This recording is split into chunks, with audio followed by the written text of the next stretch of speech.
everybody, welcome to Talk It Out with me, Li Jingjing. So today my guest is Carlos Martinez from London. He is the organizer of No Cold War campaign.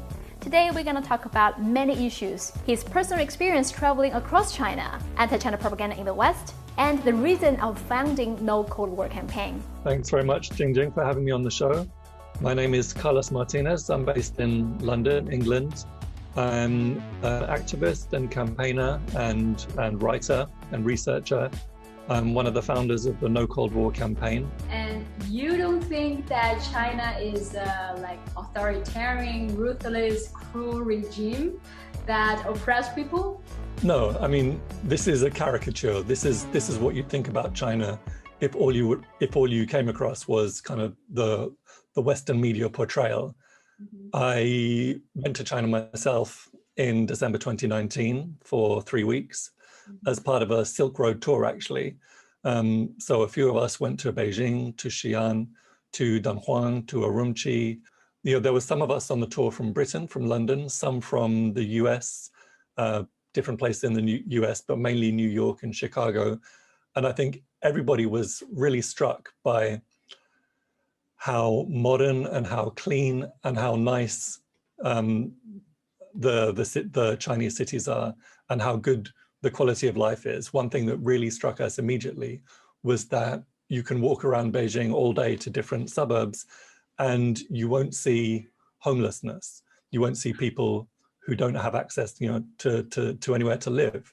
Whereas if you were to go to New York and step on the metro at any station, you will immediately see numerous homeless people. In New York City alone, which is not a massive city, there are literally tens of thousands of people who don't have anywhere to live. So it's incredible to see a place like Beijing or Xi'an or Guangzhou or Shanghai, which are part of the developing world, but they've been able to solve a major problem that faces humanity. And my father's from India. I've been to Delhi many times. I've been to Mumbai. I've been to Cochin and other cities in India, and the picture's completely different because you see very stark poverty. So yeah, it was really interesting to go to China, and I would strongly encourage people to visit China because what you see in reality was 100% different from the portrayal that you get if you read the BBC or if you read The Guardian or if you watch Sky News or whatever. For example, we went to Xinjiang, we went to Urumqi. We walked freely around Urumqi and also the Muslim quarter in Xi'an. We certainly didn't see any evidence of kind of religious oppression or ethnic oppression. In Urumqi, one sees mosques everywhere. In fact, I believe that Xinjiang has per capita one of the highest number of mosques anywhere in the world. We walked freely, like not just in the tourist areas, not just in the central area. We saw hundreds of Chinese Muslims wearing like distinctive Uyghur clothing, headscarves included for many women, people going about their lives without any indication that they were living like in fear of persecution. We ate in Uyghur restaurants where we had halal foods. You couldn't have pork there, obviously. You couldn't have alcohol there. So, I mean, what's true is that levels of security in Urumqi are much higher than other places we visited. You walk through metal detectors and you have your bags x-rayed and things like that, which is, of course, a response to the wave of terror attacks starting in the 1990s. But the impression that we got is that people accept that heightened level of security on the basis that, along with other things, along with the poverty alleviation efforts, along with the education efforts, it's actually been successful in preventing terrorism and allowing people to live safely and allowing people to live in peace. So that's kind of the big difference that we noticed in Urumqi compared to, say, Beijing or Xi'an. But certainly, as I said, you can walk around a long time in Urumqi really trying to see some kind of evidence of religious oppression, and you'll be frustrated you won't see that. The impression from the real trip to China was completely different from what the Western media was portraying when you were like, before you came to China. Yeah, 100%. For example, you walk around all day in Beijing from one side of the city to another, And, if you say anything bad about the Chinese Communist Party, then you're going to be in a prison within 5 minutes. But that's the, it's a ridiculous caricature, but that's actually the idea that people have about China, that it's just an extremely repressive society and that people don't have any kind of individual rights. They have, that there's a human rights crisis in China, whereas actually you've got a tremendous level of individual freedom there, and human rights are improving all the time. And as Kishore Mahbubani, who's a Singaporean diplomat, writes, he's got a book out recently called Has China Won? He says, well, one thing you can say for sure about human rights in China and individual freedoms is that today's Chinese population have much better human rights and much greater individual freedoms than Chinese people have ever had in history. So let's at the very least recognize that even if there are problems, the trajectory is a very positive and a very impressive one. Like, in what way capitalism is failing in dealing with issues like equality, poverty alleviation, or racism? Yeah, well, so I told you that in 2019, late in 2019, I went to Beijing for the first time. And in that same year, a few months earlier, I went to New York for the first time. And it's really interesting to see the contrast. The US is one of the world's richest countries, and it's kind of almost the spiritual home of capitalism, if you like. It considers itself as being the quintessential successful advanced capitalist democracy. And yet there's a huge proportion, literally tens of millions of people, who live in abject poverty, who don't know where the next meal is coming from. There's hundreds of thousands of people who are homeless, who don't have a roof over their heads. Racism is an enormous problem. Incarceration is an enormous problem. The US has more than 2 million people in prison, which is by far the highest incarceration rate in the world. Their actual incarceration rate, the number of people per capita in prison, is 6 or 7 times higher than it is in China. But the media portrays China as a prison nation, and they portray US as the land of the free. So it's difficult to understand the discrepancy and the contradiction there, because it's, if you were to go on the numbers, if you were to look at the data and the facts, then you would have to say that it's the US that's the prison nation. And while the African-American, the Black population only constitutes, I think, around 10% of the US population overall, they constitute between 40 and 50% of the prison population, which gives you a very good indication of how racism runs throughout society. If you look at the homeless population and the population that live in poverty, it's overwhelmingly African-American or Latino or indigenous. The treatment of the indigenous peoples of the Americas continues to be utterly horrific. People are herded into reservations.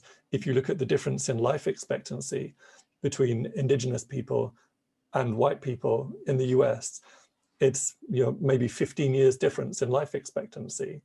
There would be mass worldwide hysterical outrage if the difference between the life expectancy for Han Chinese and Uyghurs was 15 years. I mean, but it isn't. So, the capitalism has got these enormous problems that even very wealthy countries can't solve. And as I said to you before, one of the first things we noticed in Beijing, coming from New York and coming from London, is, okay, one doesn't see homeless people. One doesn't see people begging on the streets. Where I can walk outside of my front door and I would have to go maybe 30 meters before I saw someone that I saw someone who was living on the streets. To many people, they're probably going to be very surprised knowing there are people like you guys that are outside of China, that are not Chinese, but are willing to speak up for China. fight against U.S. government's aggressive actions and statements towards China. And some people probably gonna guess, well, you guys probably are just funded by Chinese government to speak positive things about China. So can you tell us what was the reason? Yeah, I mean, I think probably from outside the West, it's difficult to understand how much sort of ideological pressure there is. And there's this mainstream narrative that is able to construct essentially fake news about China. And it's the same process that had people believing that Iraq had weapons of mass destruction and that it could attack London or Washington within 45 minutes. These are established methods of building a public consensus to build public support for attack. You know, in this case, in terms of all the kind of basically pretty hysterical propaganda around Xinjiang and around Taiwan and around the South China Sea and around Hong Kong, it's about building support for the new Cold War. It's about building support for this process of military escalations, rearmament of Japan, the placing of the THAAD missile system in Guam and in South Korea, the construction of military bases all around the Pacific. You know, the US has 800 military bases. And you know, their number one target is containing China and preventing a system whereby US hegemony is broken and we move to a more democratic, a multipolar system of international relations. So essentially, the US administration in particular is very much focused on preventing that from happening, and demonizing China and pursuing a new Cold War is a part of that. And Britain in particular is joining in with that, especially after Brexit. We're in a situation where Britain very much needs to have close economic relations with the US. And that essentially means kind of outsourcing its foreign policy and you know, allowing its foreign policy to be written in Washington rather than in London. Yeah, I think the EU, there are still contradictions there in terms of the relationship between continental Europe and China, but the EU is able to act with much more independence because it's much less reliant on the US. But unfortunately, with Britain, you can see in terms of offering the BNO passports to Hong Kong residents, so offering residency to Hong Kong residents, in terms of cutting Huawei out of the 5G infrastructure. At this point, you know, we're taking our instructions from the US. So there is this huge pressure, and when you go against that mainstream narrative, which has become very powerful, and that is really targeted at progressive ideology, you know, people who want human rights, we all want human rights, and people who want there not to be, for example, genocide of Muslim people. Then if you say, well, this is fake news, then you can easily be accused of saying, oh, well, you're denying genocide. You're someone who hates Muslim people. You're engaging in Islamophobia. Never mind that you might have spent your whole political life fighting against Islamophobia and fighting against the genocidal wars that have been waged against Muslim countries by Britain and by the US in Afghanistan, in Iraq, in Syria, in Libya, or for the rights of Palestinian people. But now, because you're not buying into this fake news narrative, then all of a sudden, there's a lot of pressure on you that you're a genocide denier and that you're against Muslim people and Muslim traditions and beliefs. So yeah, that is a lot of pressure. And almost any time I say something like I do a TV appearance or write an article defending something or saying something positive about China, I do see how powerful this propaganda skill is in Western media. And I kind of feel from what I saw on Twitter or Facebook, a large amount of people in the West genuinely believe there were a genocide or there were concentration camps in Xinjiang, there was systematic rape in Xinjiang. So you read those news as well, but how do you judge the whole situation? you know, freedom of speech and independence of the press is considered a very important thing, but that kind of masks the fact that the press, there's an ownership structure around the media. You know, I can't just set up a major news website. You know, that requires millions and millions of pounds. So, you know, even the so-called independent press, it's still a capitalist press, and it's still pushing a narrative that suits particular interests. And in Britain, those are tied to the interests of the British government and the British ruling class. In the US, the press is tied to the interests of the US government and the American ruling class. So I'm used to reading in a critical way, and I feel like people should really read more critically, because we all recognize now that what was said about the weapons of mass destruction in Iraq was a lie. And we all recognize now that what was said about Libya before NATO launched its war was a lie. So we don't have to look back very far in history to see that there's this pattern where the media pushes forward a particular narrative that, as I said before, around a specific piece of foreign policy. In those cases,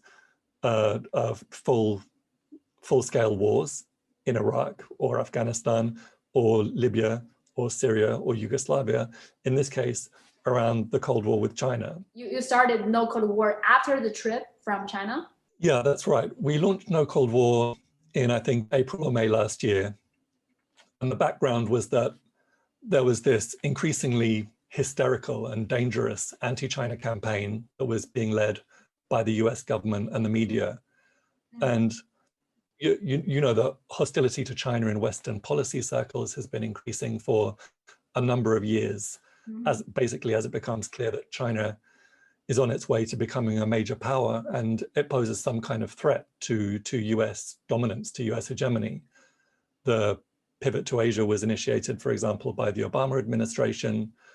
The trade war had been in place for 2 to 3 years. The US has been stoking tensions in the South China Sea and engaged in an escalation or a China encirclement campaign for a long time. But the Trump administration really took the hostilities to a higher level. And especially with the pandemic, I think the Republicans essentially realized that there was a pretty good chance that they were going to lose the election if hundreds of thousands of people died from the pandemic, which they have. So they escalated their attacks on China in frankly a very racist way in order to try and get support. You know, they were failing to contain the pandemic, so they decided to try and focus people's attentions on this big external enemy of China. So we had the attempts to blame the pandemic on China, referring to it as the China virus or the Wuhan virus. There were diplomatic attacks such as closing the consulate in Houston, stepping up the propaganda war in terms of Xinjiang and Hong Kong in particular. So last year it felt like that this new Cold War against China was increasing in intensity. And here in the West, I think it felt that we needed a more coordinated response from those of us who are against war and who understand that it's not actually a good idea to demonize and attack another country. You know, the most important reason ultimately is that, you know, whether we're in London or New York or Beijing, we're all the same species, we're sharing the same planet, we share the same natural resources, and we face a lot of the same problems. You know, these problems, pandemics, climate change, war, poverty, they require cooperation, coordination. They can't be solved in the context of military threats, relentless propaganda, diplomatic hostility. As a campaign, we really believe that those major problems we face in the world have to be solved at a global level, and that any kind of Cold War stands in the way of that. We stand for global cooperation, mutual understanding, and against decoupling, against Cold War.